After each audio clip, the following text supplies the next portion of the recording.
ಎಲ್ಲ ಕನ್ನಡದ ಮನಸ್ಸುಗಳಿಗೆ ನಮಸ್ಕಾರ. ಪ್ರಮುಖ ಹಾಗೂ ಸ್ವಾರಸ್ಯಕರ ಸುದ್ದಿಗಳೊಂದಿಗೆ ನಾನು ಅಂಧಾನಿ ಹಿಮಭಾಷಿ.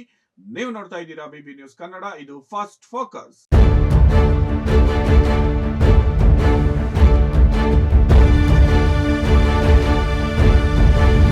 ಮೊದಲಿಗೆ ಫಾಸ್ಟ್ ಫೋಕಸ್ ಸುದ್ದಿಯ ಮುಖ್ಯಾಂಶಗಳು. ಬಿಜೆಪಿಗೆ ಹೊಸ ಸಾರಥಿ, ಪಕ್ಷಕ್ಕೆ ಬಂತು ಯುವ ಶಕ್ತಿ. ರಾಜ್ಯಕ್ಕೆ ದಲಿತ ಸಿಎಂ ಬೇಕೇ ಬೇಕು, ದೆಹಲಿಯಲ್ಲಿ ಪರಂಪರಾ ಪ್ರತಿಭಟನೆ. ಸುರ್ಜೇವಾಲಾಗೆ ಹೈಕಮಾಂಡ್ ಸರ್ಜರಿ, ರಾಜ್ಯದ ಅಧಿಕಾರಕ್ಕೆ ಕತ್ತರಿ.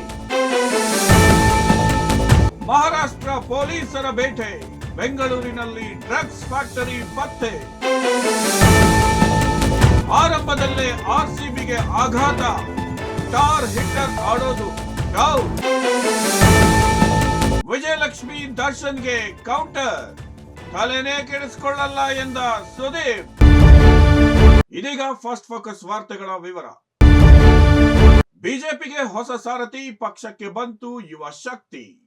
ಭಾರತೀಯ ಜನತಾ ಪಾರ್ಟಿಯ ನೂತನ ರಾಷ್ಟ್ರೀಯ ಅಧ್ಯಕ್ಷರ ಆಯ್ಕೆ ಪ್ರಕ್ರಿಯೆ ಅಂತಿಮ ಹಂತಕ್ಕೆ ತಲುಪಿದ್ದು, ನಿತಿನ್ ನಬೀನ್ ಅವರು ಈ ಜವಾಬ್ದಾರಿಯನ್ನ ವಹಿಸಿಕೊಳ್ಳುವುದು ಬಹುತೇಕ ಖಚಿತವಾಗಿದೆ.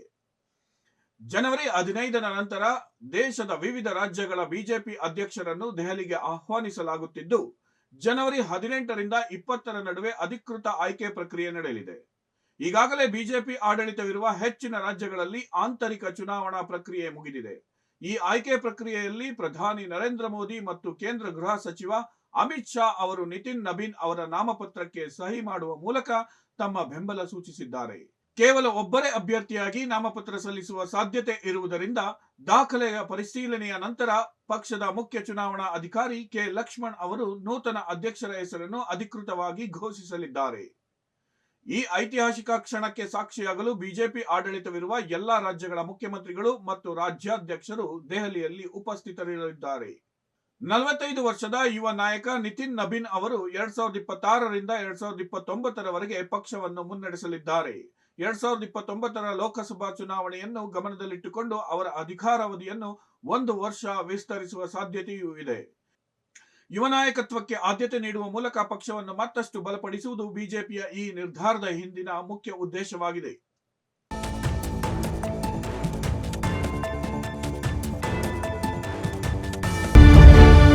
ರಾಜ್ಯಕ್ಕೆ ದಲಿತ ಸಿಎಂ ಬೇಕೇ ಬೇಕು, ದೆಹಲಿಯಲ್ಲಿ ಪರಂಪರಾ ಪ್ರತಿಭಟನೆ.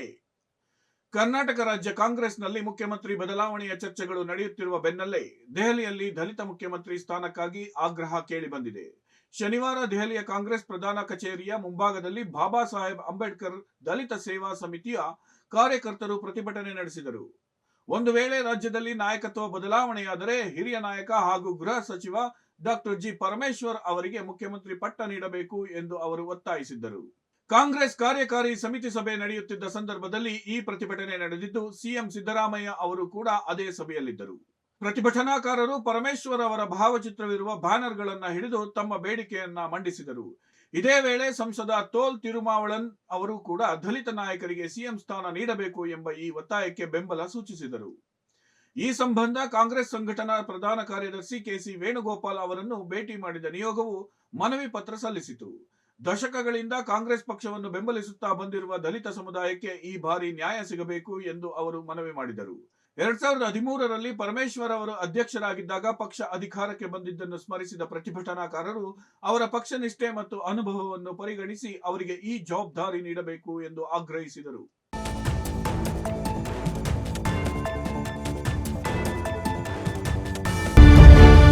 ಸುರ್ಜೇವಾಲಾಗೆ ಹೈಕಮಾಂಡ್ ಸರ್ಜರಿ, ರಾಜ್ಯದ ಅಧಿಕಾರಕ್ಕೆ ಕತ್ತರಿ.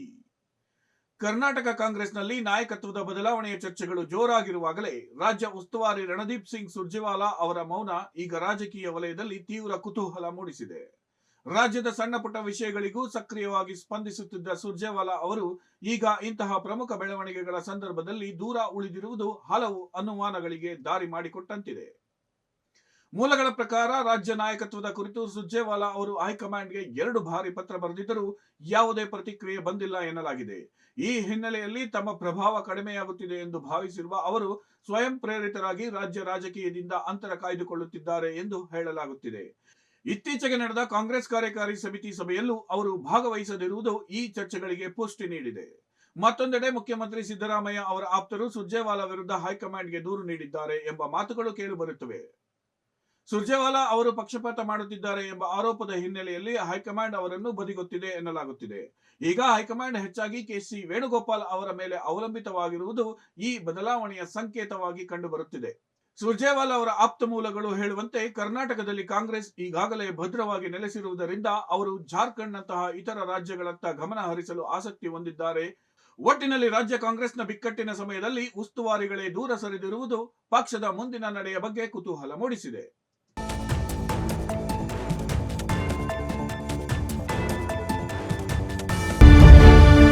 ಮಹಾರಾಷ್ಟ್ರ ಪೊಲೀಸರ ಬೇಟೆ, ಬೆಂಗಳೂರಿನಲ್ಲಿ ಡ್ರಗ್ಸ್ ಫ್ಯಾಕ್ಟರಿ ಪತ್ತೆ.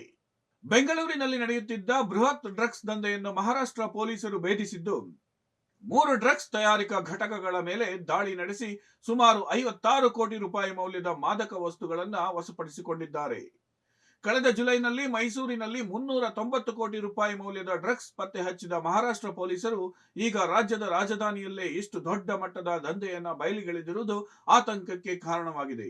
ಸ್ಥಳೀಯ ಪೊಲೀಸರಿಗೆ ಈ ಫ್ಯಾಕ್ಟರಿಗಳ ಸುಳಿವೇ ಇಲ್ಲದಿರುವುದು ಇಲ್ಲಿ ಗಮನಾರ್ಹ ಅಂಶವಾಗಿದೆ. ಈ ಜಾಲ ಪತ್ತೆಯಾದದ್ದು ಮುಂಬೈನಲ್ಲಿ ನಡೆದ ಒಂದು ಸಣ್ಣ ಕಾರ್ಯಾಚರಣೆಯಿಂದ. ಡಿಸೆಂಬರ್ 21ರಂದು ಮುಂಬೈ ಪೊಲೀಸರು ಅಬ್ದುಲ್ ಖಾದಿರ್ ಶೇಖ್ ಎಂಬಾತನನ್ನು ಬಂಧಿಸಿ 1.5 ಕೋಟಿ ರೂಪಾಯಿ ಮೌಲ್ಯದ ಡ್ರಗ್ಸ್ ವಶಪಡಿಸಿಕೊಂಡಿದ್ದರು. ಆತನನ್ನು ವಿಚಾರಣೆ ನಡೆಸಿದಾಗ ಬೆಳಗಾವಿ ಮೂಲದ ಪ್ರಶಾಂತ್ ಪಾಟೀಲ್ ಎಂಬಾತನ ಹೆಸರು ಹೊರಬಂದಿದೆ. ಪ್ರಶಾಂತ್ ಪಾಟೀಲ್ ಈ ದಂಧೆಯ ಮಾಸ್ಟರ್ ಮೈಂಡ್ ಆಗಿದ್ದು, ಆತನನ್ನು ಬಂಧಿಸಿ ವಿಚಾರಿಸಿದಾಗ ಬೆಂಗಳೂರಿನಲ್ಲಿ ಆತ ನಡೆಸುತ್ತಿದ್ದ 3 ರಹಸ್ಯ ಫ್ಯಾಕ್ಟರಿಗಳ ಮಾಹಿತಿ ಲಭ್ಯವಾಗಿದೆ. ದಾಳಿಯ ವೇಳೆ ಪೊಲೀಸರು ಒಟ್ಟು 21 ಕೆಜಿಗೂ ಅಧಿಕ ತೂಕದ ಮೆಫಾಡ್ರೋನ್ ಡ್ರಗ್ಸ್ ವಶಪಡಿಸಿಕೊಂಡಿದ್ದಾರೆ. ಬೆಂಗಳೂರಿನಲ್ಲಿ ತಯಾರಾಗುತ್ತಿದ್ದ ಈ ಮಾದಕ ದ್ರವ್ಯಗಳನ್ನು ಬೇರೆ ಬೇರೆ ರಾಜ್ಯಗಳಿಗೆ ರಫ್ತು ಮಾಡಲಾಗುತ್ತಿತ್ತು. ಈ ಕಪ್ಪು ದಂಧೆಯಿಂದ ಬಂದ ಹಣವನ್ನು ಆರೋಪಿಗಳು ಬೆಂಗಳೂರಿನ ರಿಯಲ್ ಎಸ್ಟೇಟ್ ವ್ಯವಹಾರದಲ್ಲಿ ಹೂಡಿಕೆ ಮಾಡುತ್ತಿದ್ದರು ಎಂಬ ಸ್ಫೋಟಕ ಮಾಹಿತಿ ಬೆಳಕಿಗೆ ಬಂದಿದೆ. ಈ ಪ್ರಕರಣದಲ್ಲಿ ಪ್ರಶಾಂತ್ ಪಾಟೀಲ್ ಜೊತೆಗೆ ರಾಜಸ್ಥಾನ ಮೂಲದ ಸೂರಜ್ ರಮೇಶ್ ಮತ್ತು ಮಲ್ಖನ್ ಎಂಬುವರನ್ನು ಪೊಲೀಸರು ಬಂಧಿಸಿದ್ದಾರೆ. ರಾಜ್ಯದಲ್ಲಿ ಮಾದಕ ವಸ್ತುಗಳ ಉತ್ಪಾದನೆ ಮತ್ತು ಬಳಕೆ ಹೆಚ್ಚುತ್ತಿರುವ ಬಗ್ಗೆ ಇತ್ತೀಚೆಗೆ ಮಾಧ್ಯಮಗಳು ಎಚ್ಚರಿಸಿದ್ದವು. ಈಗ ಈ ಘಟನೆ ಅದನ್ನು ಪುಷ್ಟೀಕರಿಸುವಂತಿದೆ.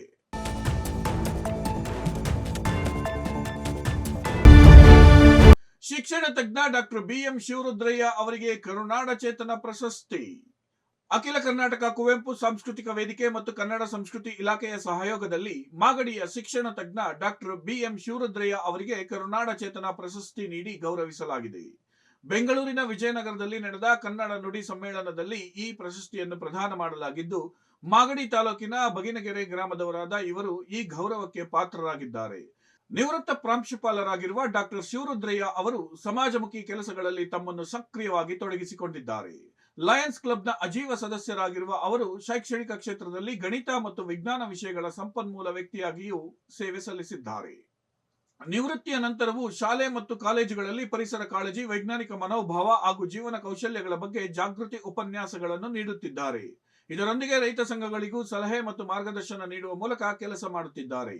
ಇವರ ಸಾಧನೆಯನ್ನು ಗುರುತಿಸಿ ಈ ಹಿಂದೆ ರಾಜ್ಯ ಸರ್ಕಾರದ ಕೆಂಪೇಗೌಡ ಪ್ರಶಸ್ತಿ ಹಾಗೂ ಜ್ಞಾನಪೀಠ ಪುರಸ್ಕೃತ ಡಾಕ್ಟರ್ ಚಂದ್ರಶೇಖರ ಕಂಬಾರರಿಂದ ಉತ್ತಮ ಉಪನ್ಯಾಸ ಪ್ರಶಸ್ತಿ ಕೂಡ ಲಭಿಸಿದೆ. ಅಲ್ಲದೆ ಕನ್ನಡ ಸಂಸ್ಕೃತಿಯ ಇಲಾಖೆಯಿಂದ ನಾಲ್ವಡಿ ಕೃಷ್ಣರಾಜ ಒಡೆಯರ್ ಪ್ರಶಸ್ತಿ ಕೂಡ ಇವರಿಗೆ ಸಂದಿದೆ.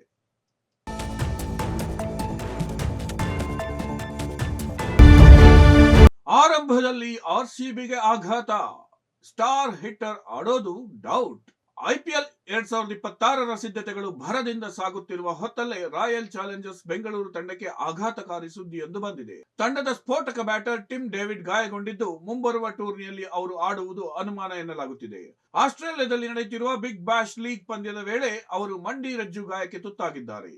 ಪರ್ತ್ನಲ್ಲಿ ನಡೆದ ಹೋಬರ್ಟ್ ಹರಿಕೇನ್ಸ್ ಮತ್ತು ಪರ್ತ್ ಸ್ಕಾಚರ್ಸ್ ನಡುವಿನ ಪಂದ್ಯದಲ್ಲಿ ಬ್ಯಾಟಿಂಗ್ ಮಾಡುತ್ತಿದ್ದ ಟಿಮ್ ಡೇವಿಡ್ ರನ್ ಓಡುವಾಗ ಸ್ನಾಯು ಸೆಳೆತಕ್ಕೆ ಒಳಗಾಗಿ ಅರ್ಧದಲ್ಲೇ ಮೈದಾನ ತೊರೆದಿದ್ದಾರೆ. ಇತ್ತೀಚಿನ ವರದಿಗಳ ಪ್ರಕಾರ ಅವರ ಗಾಯವು ಗಂಭೀರ ಸ್ವರೂಪದಾಗಿದ್ದು, ವೈದ್ಯರು ದೀರ್ಘಕಾಲದ ವಿಶ್ರಾಂತಿಗೆ ಸೂಚಿಸಿದ್ದಾರೆ. ಇದು RCB ಅಭಿಮಾನಿಗಳಲ್ಲಿ ಮಾತ್ರವಲ್ಲದೆ ಆಸ್ಟ್ರೇಲಿಯಾ ಕ್ರಿಕೆಟ್ ಮಂಡಳಿಯಲ್ಲೂ ಆತಂಕ ಮೂಡಿಸಿದೆ. ಫೆಬ್ರವರಿ 7ರಿಂದ T20 ವಿಶ್ವಕಪ್ ಆರಂಭವಾಗಲಿದ್ದು, ಈ ಪ್ರಮುಖ ಟೂರ್ನಿಯಿಂದ ಟಿಮ್ ಡೇವಿಡ್ ಹೊರಗುಳಿಯುವ ಸಾಧ್ಯತೆ ದಟ್ಟವಾಗಿದೆ. ವಿಶ್ವಕಪ್ ಬೆನ್ನಲ್ಲೇ ಮಾರ್ಚ್ 26ರಿಂದ IPL ಕೂಡ ಆರಂಭವಾಗಲಿದ್ದು, ಅಲ್ಲಿಯವರೆಗೆ ಅವರು ಚೇತರಿಸಿಕೊಳ್ಳುವುದು ಕಷ್ಟ ಎನ್ನಲಾಗುತ್ತಿದೆ. ಕಳೆದ ಸೀಸನ್ನಲ್ಲಿ ಆರ್ಸಿಬಿ ಚಾಂಪಿಯನ್ ಆಗುವಲ್ಲಿ ಪ್ರಮುಖ ಪಾತ್ರ ವಹಿಸಿದ್ದ ಡೇವಿಡ್ ಅವರ ಅನುಪಸ್ಥಿತಿ ತಂಡದ ಮಧ್ಯಮ ಕ್ರಮಾಂಕಕ್ಕೆ ದೊಡ್ಡ ಹಿನ್ನಡೆಯಾಗುವ ಸಾಧ್ಯತೆ ಇದೆ.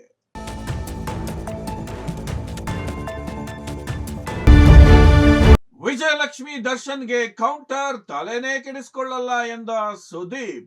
ಸ್ಯಾಂಡಲ್ವುಡ್ ನಲ್ಲಿ ಕಳೆದ ಕೆಲವು ದಿನಗಳಿಂದ ನಟರಾದ ದರ್ಶನ್ ಮತ್ತು ಸುದೀಪ್ ಅಭಿಮಾನಿಗಳ ನಡುವೆ ನಡೆಯುತ್ತಿರುವ ಸಾಮಾಜಿಕ ಜಾಲತಾಣಗಳ ಸಮರ ತಾರಕಕ್ಕೇರಿದೆ. ಸುದೀಪ್ ನೀಡಿದ್ದ ಒಂದು ಹೇಳಿಕೆಯಿಂದ ಆರಂಭವಾದ ಈ ವಿವಾದ ದರ್ಶನ್ ಪತ್ನಿ ವಿಜಯಲಕ್ಷ್ಮಿ ಅವರು ಅಶ್ಲೀಲ ಕಮೆಂಟ್ ಮಾಡಿದ್ದವರ ವಿರುದ್ಧ ಪೊಲೀಸ್ ದೂರು ನೀಡುವ ಹಂತಕ್ಕೆ ತಲುಪಿತ್ತು. ಸಾಮಾಜಿಕ ಜಾಲತಾಣಗಳಲ್ಲಿ ಹರಿದಾಡುತ್ತಿರುವ ಕೆಟ್ಟ ಪೋಸ್ಟ್ಗಳ ಸ್ಕ್ರೀನ್ ಶಾಟ್ ಹಂಚಿಕೊಂಡಿದ್ದ ವಿಜಯಲಕ್ಷ್ಮಿ ಇದು ಎಚ್ಚರಿಕೆಯ ಸಂದೇಶ ಎಂದು ತಿಳಿಸಿದ್ದರು. ಈ ವಿವಾದದ ಬಗ್ಗೆ ತಮ್ಮ ಇತ್ತೀಚಿನ ಚಿತ್ರ ಮಾರ್ಕ್ ಯಶಸ್ಸಿನ ಸುದ್ದಿಗೋಷ್ಠಿಯಲ್ಲಿ ಪ್ರತಿಕ್ರಿಯಿಸಿರುವ ಸುದೀಪ್, ನಾನು ಚಿತ್ರರಂಗಕ್ಕೆ ಬಂದಿರುವುದು ಜನರನ್ನ ರಂಜಿಸಲು ಹೊರತು ಜಗಳ ಮಾಡಲಿಕ್ಕಲ್ಲ ಎಂದು ಸ್ಪಷ್ಟಪಡಿಸಿದ್ದಾರೆ. ಯಾರೋ ಫೇಕ್ ಐಡಿ ಮೂಲಕ ಕಮೆಂಟ್ ಮಾಡಿರಬಹುದು, ಅದರ ಬಗ್ಗೆ ತಲೆ ಕೆಡಿಸಿಕೊಳ್ಳುವ ಅಗತ್ಯ ನನಗಿಲ್ಲ. ವಿಜಯಲಕ್ಷ್ಮಿ ಅವರು ಯಾರ ಬಗ್ಗೆ ದೂರು ನೀಡಿದ್ದಾರೆ ಎಂಬುದು ಸ್ಪಷ್ಟವಾಗಿಲ್ಲ. ಅವರು ಯಾರ ಹೆಸರನ್ನಾದರೂ ಪ್ರಸ್ತಾಪಿಸಿದರೆ ನಾನು ಮಾತನಾಡಲು ಸಿದ್ಧ ಎಂದು ಹೇಳಿದ್ದಾರೆ. ಇದೇ ಸಂದರ್ಭದಲ್ಲಿ ತಮ್ಮ ಮಗಳ ಬಗ್ಗೆ ಬರುತ್ತಿರುವ ಕೆಟ್ಟ ಕಮೆಂಟ್ಗಳ ಕುರಿತು ಮಾತನಾಡಿದ ಸುದೀಪ್, ನನ್ನ ಮಗಳು ನನಗಿಂತ ಹೆಚ್ಚು ಧೈರ್ಯವಂತಳಾಗಿದ್ದಾಳೆ. ಇಂತಹ ವಿಷಯಗಳನ್ನು ಅವಳೇ ಎದುರಿಸುತ್ತಾಳೆ. ಅಶ್ಲೀಲವಾಗಿ ಕಮೆಂಟ್ ಮಾಡುವವರ ಬಗ್ಗೆ ಮಾತನಾಡಿ ನನ್ನ ಸಮಯ ಹಾಳು ಮಾಡಿಕೊಳ್ಳುವುದಿಲ್ಲ ಎಂದು ಕಿಡಿಕಾರಿದ್ದಾರೆ.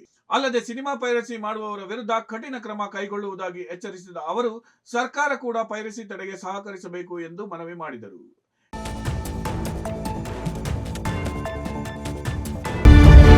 ಇದಾಗಿತ್ತು ಈ ಕ್ಷಣದ ನ್ಯೂಸ್ ಫಾಸ್ಟ್ ಫೋಕಸ್. ನೈಜ ಹಾಗೂ ತಾಜಾ ಸುದ್ದಿ, ಪ್ರಾಮಾಣಿಕ ವರದಿ, ನಿಷ್ಠುರ ವಿಶ್ಲೇಷಣೆಗಳಿಗಾಗಿ ಸದಾ ಗಮನಿಸಿ ಬಿಬಿ ನ್ಯೂಸ್ ಕನ್ನಡ. ಇದು ಕನ್ನಡಿಗರ ಪ್ರತಿಧ್ವನಿ.